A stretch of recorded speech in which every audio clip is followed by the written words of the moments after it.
Hey guys, Kane here, and in this video we're gonna go over Tisephon and what you can do to make her strong. So, first things first, we're gonna check her equipment. So as you can see, I have a dragon set which increases her damage by 40%. There are, I don't think, any better equipment which you can put on her which would actually increase her damage. So this one, pretty much the or the go-to rather, for this particular hero. Now, in terms of the other three equipment, the best one is actually the Drake equipment, which would make her abilities +1. So do keep in mind, this is not the best equipment. In terms of staff, I'm going for magic and command because I don't really need that much stamina at the moment, at least in my own league where I am fighting the people. This is more than enough.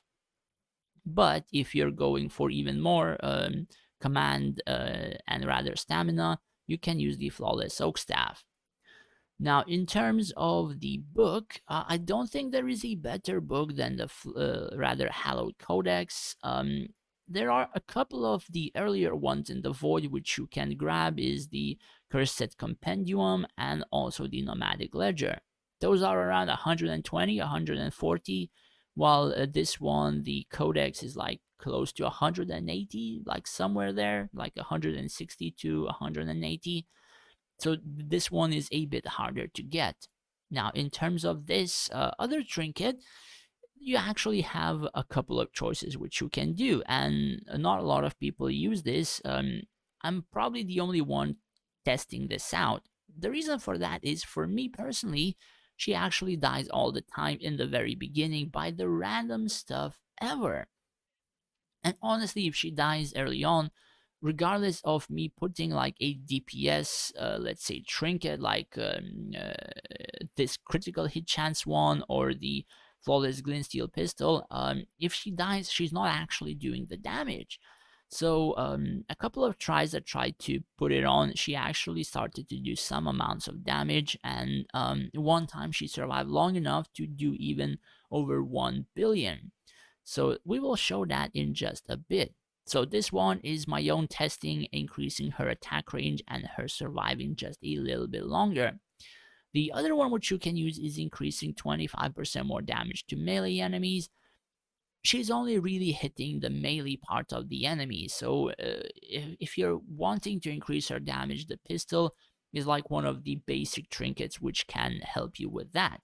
The other one is the critical hit chance trinket, which also can buff one of her abilities, which we will touch in just a bit.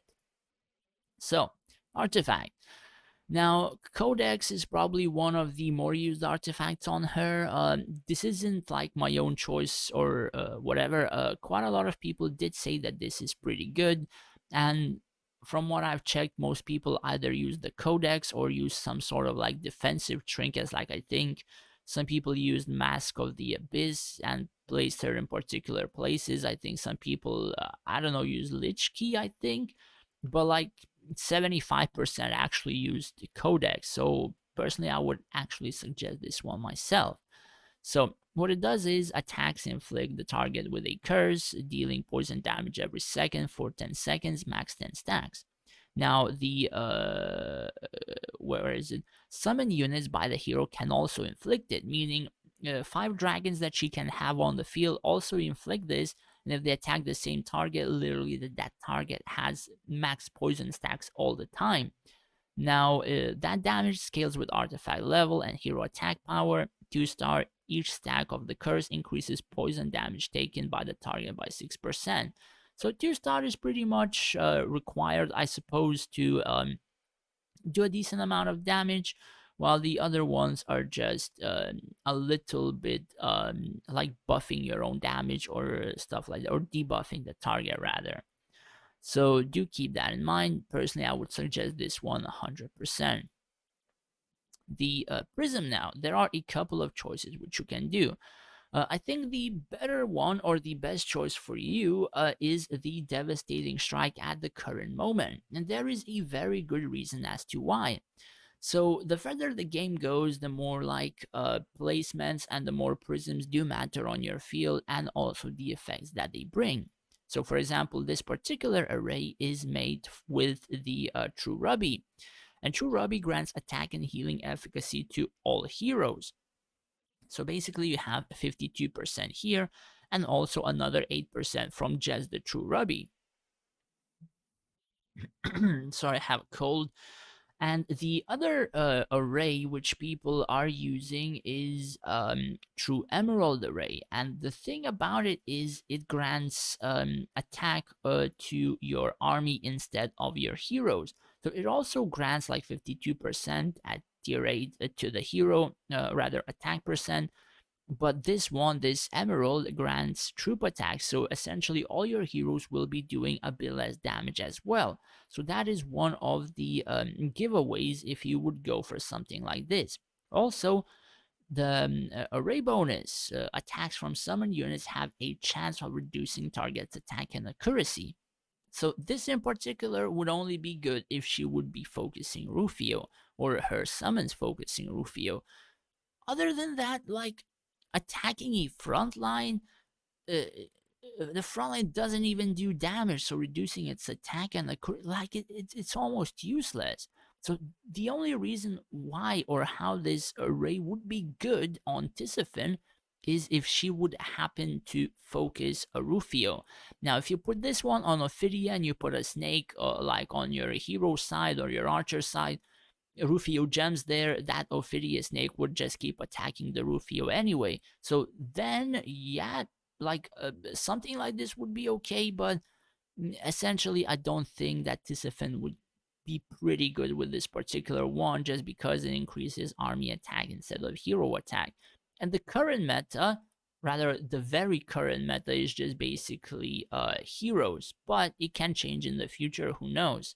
So in terms of the hero meta and stuff like that, this is actually better because it grants all your other heroes more attack percent as well. Now, in terms of the array, this or rather heroes attacks deal additional true damage equivalent to 1.2% of the target's or rather the health of the target has already lost.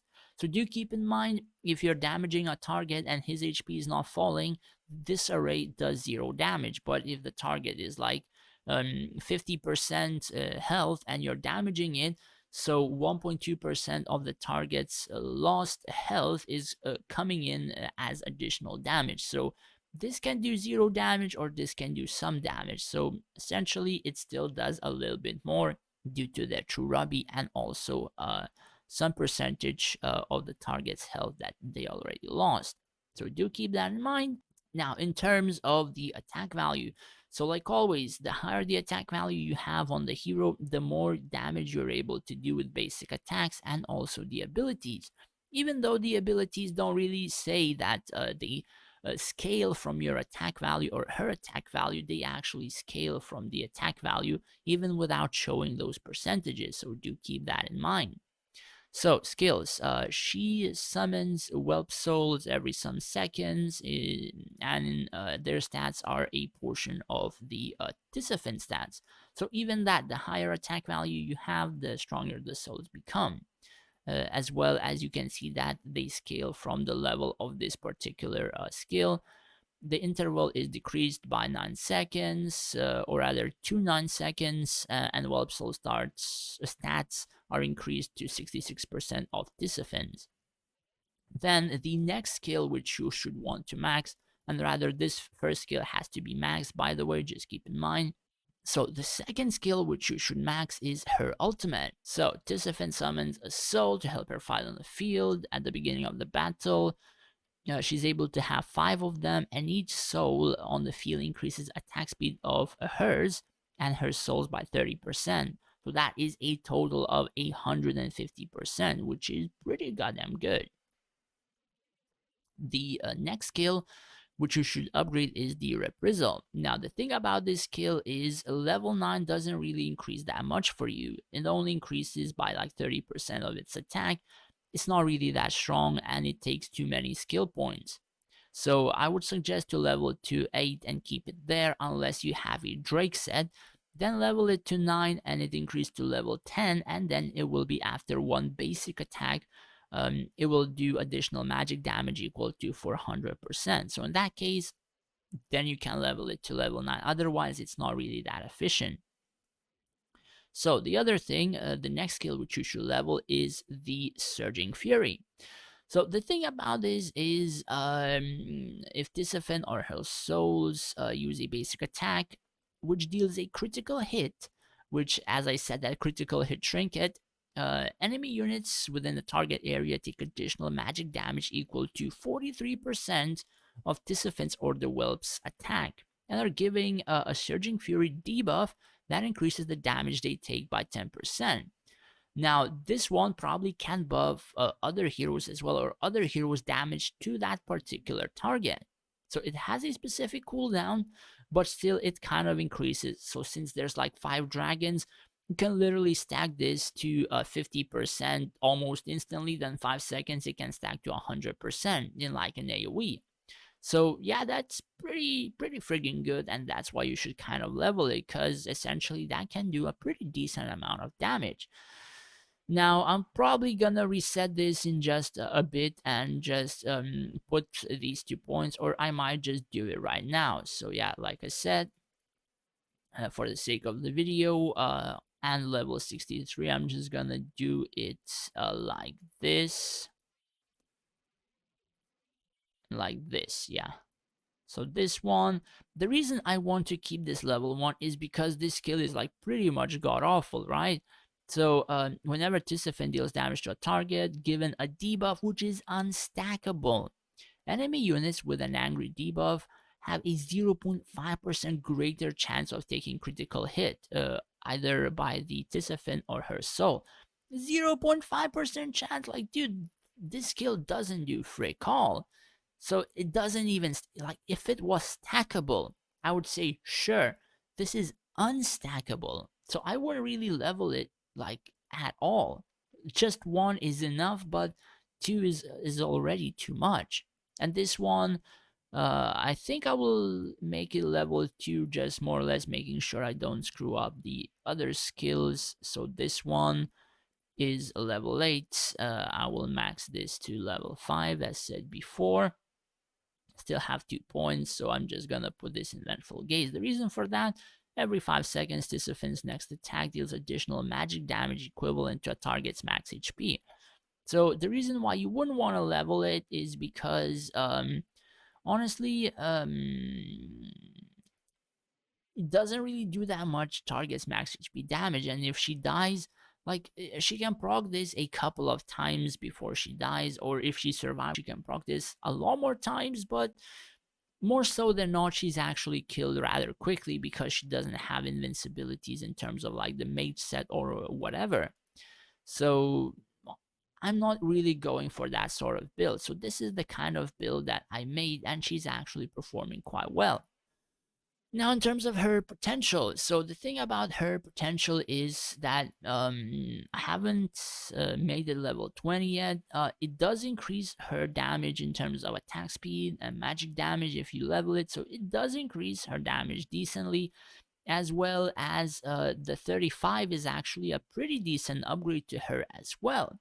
So if you have this skill level 8, it would still make it after every 1 basic attack. Basically, every second attack is and like a buff with this particular ability instead of every 3rd attack. Or if you would have this level 10, it would still be 1. So either you want this skill at level 10 with the Drake set, or you want this level 8 with the Exalted ability, or what's it called? I'm not entirely sure.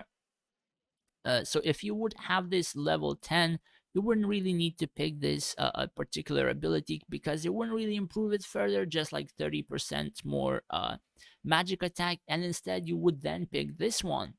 And it says enemy units within a medium distance radius take additional magic damage. So instead of like a very small range, it actually becomes bigger, and she's able to do more damage against like I don't know, smaller units, or a clump of units and heroes and stuff like that. So this can also increase a pretty decent amount of damage. That aside, I'm not sure we're going to be able to increase the other 2 anytime soon, so it's not really that good to even cover them, which one is better or not. So those things covered, let's go to Dual Tower for me to showcase some stuff.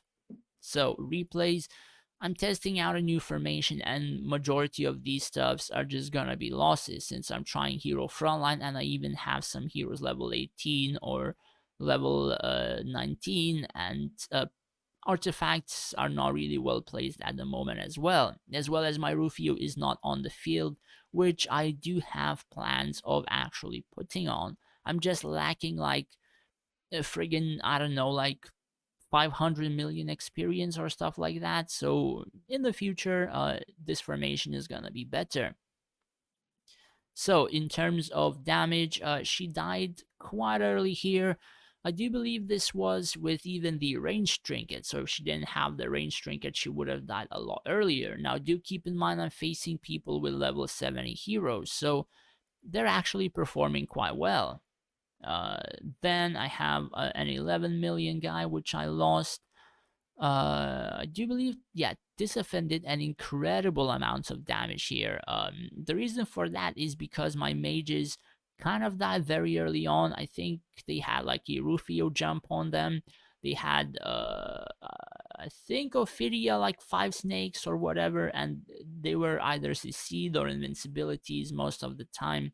They weren't able to do anything. But that range on my Tisephon actually pulled off and make her do an incredible amounts of damage as it was. Unfortunately, I wasn't really able to show the video here because there was an update and it cannot be displayed. Unfortunately, she didn't kill, I think, almost anything, and most of the stuff that she damaged was actually being out healed and rather quickly. So the other fight, I think I had a critical trinket at this point. And the reason for that, as you can see, like my mages popped off and they do incredible amounts of damage. Even Saizo and Nora, even Denji was doing a decent amount of damage. But my Tisephon, we need to scroll down below uh, to, I think, like 2 million. I think I've seen her here somewhere. Yeah, 13 million damage, right? 30 million compared to like 1 billion, right? There is a pretty huge difference here. That's because she died to a friggin' Nora's cannonball, I think, something like that. Like something hit her. I didn't actually see what, and she actually died very early on. And because she doesn't have like the mage set invincibilities, that is why I kind of like want to put range on her so she doesn't really die almost instantly. Now, in terms of hero mastery, right? I don't really have a specific hero mastery which I have chosen her for. I do believe, 1 second. Each dead enemy unit grants Tisephon a 2.5% magic damage bonus, can be stacked 30 times. So essentially, I do believe like something like this would increase her magic damage, and then in a sense it could increase her soul's damage, I think, question mark, I'm not entirely sure.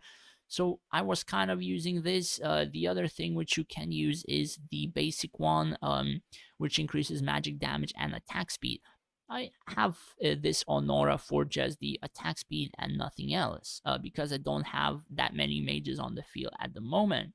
And the other stuff, I think that's like the only thing I put on the Tisephon.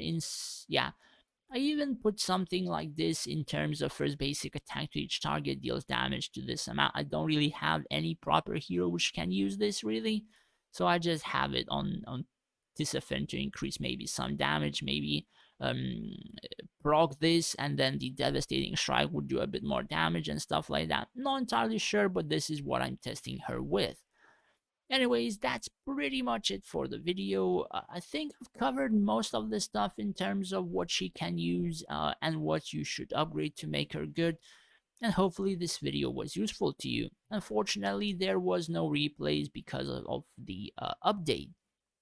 But nonetheless, if this video was helpful to you, do hit that subscribe button. It would help me out a lot. Thanks for watching, guys. Take care and stay safe out there.